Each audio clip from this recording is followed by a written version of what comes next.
one of the many stories behind this is there was a trip with my family that we went on, and I thought I was well prepared.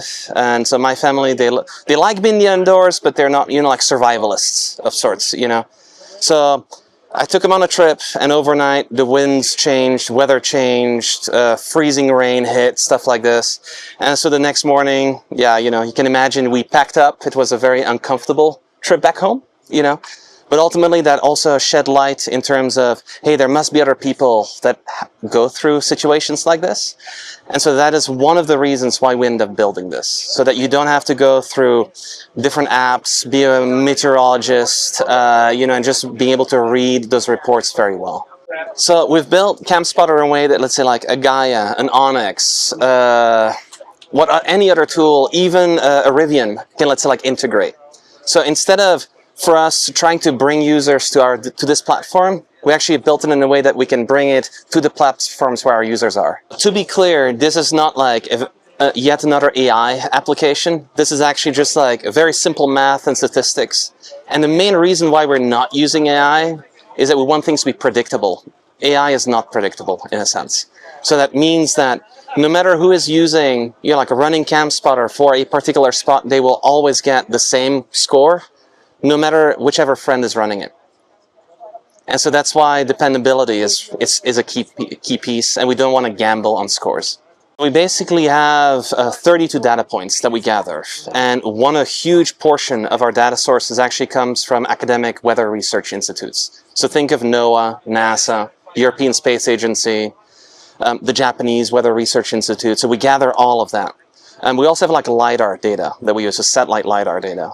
And so we use that to figure out slope and stuff like this. We're currently in the process of ingesting multispectral imagery, so we can figure out like what is the soil that you're going to be in, how is the tree density, what type of trees, what type of rocks, etc., etc.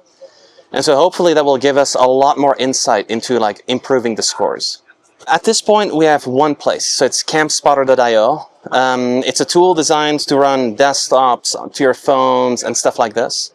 And so you can actually add Camp Spotter to your home screen on your phone. It will look like an app. It will feel like an app.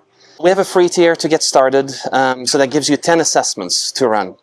And that basically 10 assessments are worldwide, whether here in the States, you know, Africa, Australia, anywhere.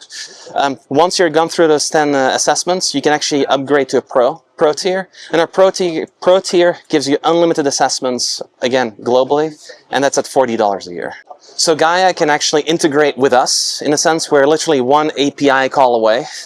And so we can build maps for them, we can build layers for them, all of the stuff that you've seen. And so the only thing would be for companies interested in adding these layers to their apps, reach out and we'll 100% make something happen. We have our GPS location of Leslie Gulch. We're gonna hit the spot. And so now the system is basically processing. So what's happening here is we're pulling 32 data points. Think of course, weather, satellite, you know, LiDAR for terrain, stuff like this. And basically we return a score from 0 to 100, how amazing or terrible camping is. So here we're getting a score of 91. You know, so 91 means it's really, really excellent camping.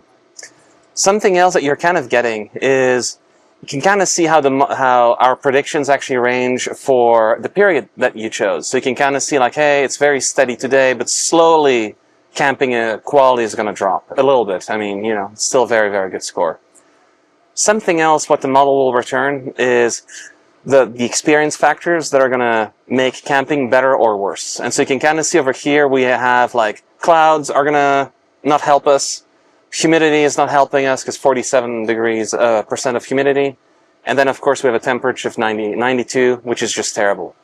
And so those actually lower your camping score. Through LiDAR, we can actually see that the camping spot that we chose is at 7.1 degrees of slope. So that also means that we know, like, you know, like if the spot is even where we want to go camp. Now it's actually really cool, and this is like where Camp Spotter really shines, is this thing of like, hey, what if we were to go from, instead of camping over here, let's see if we want to go camp maybe over here. You know, so we're gonna grab these coordinates again. Come on. We're gonna, or grab any coordinate. Let's say we want to grab this coordinate. We're going to grab this. We're going to drop this in Camp Spotter. We're going to drop this coordinate in there. We're going to pick our same date range, and we're going to launch it. And again, it goes through the same process, gathering all the data, analyzing it, stuff like this. And now the score is slightly lower. Slightly, I mean 90, 91, it's all the same. Something also to note is like this little summary is actually the summary of all the data that we've been processing. So it's like, it's really easy for you to kind of get an idea of like what it is.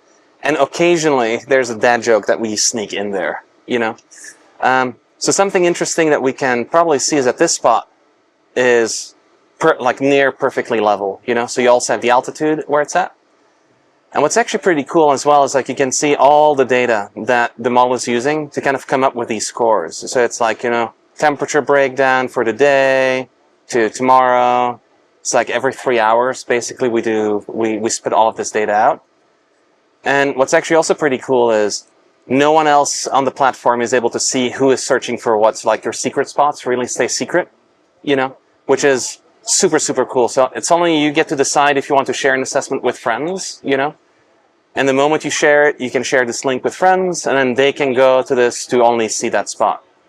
And so you may have seen as well that we have like a wind map over this, so you can figure out, you know, like how to position your tent and whatnot, you know. So there's that. Now, another pretty cool thing of CampSpotter is, because it assumes that, you know, like, you need to have a GPS coordinate of sorts of where you want to go.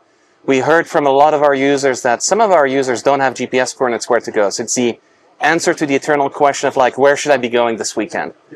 And so we actually are solving this. So every week on Wednesday, we have 7 states that we're right now covering. So all the way from Colorado, Idaho, Montana, Oregon, Utah, and Washington.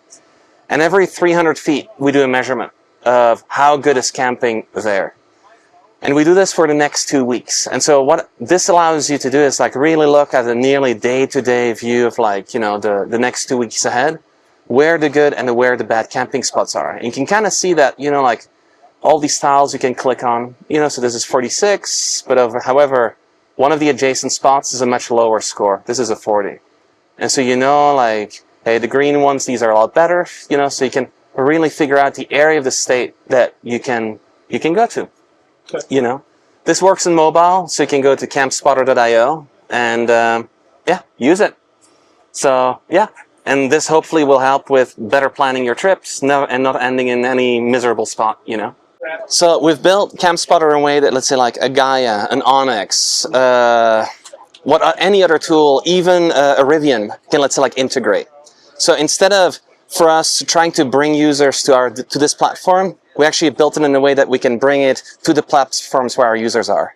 And so that's kind of really where we're hoping to go. An interesting thing about CampSpotter is that CampSpotter was featured at Web Summit Vancouver. For those not aware of what Web Summit is, it's one of the biggest world conferences on tech.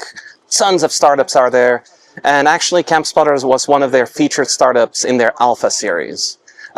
Pitching in front of investors, pitching on main stage.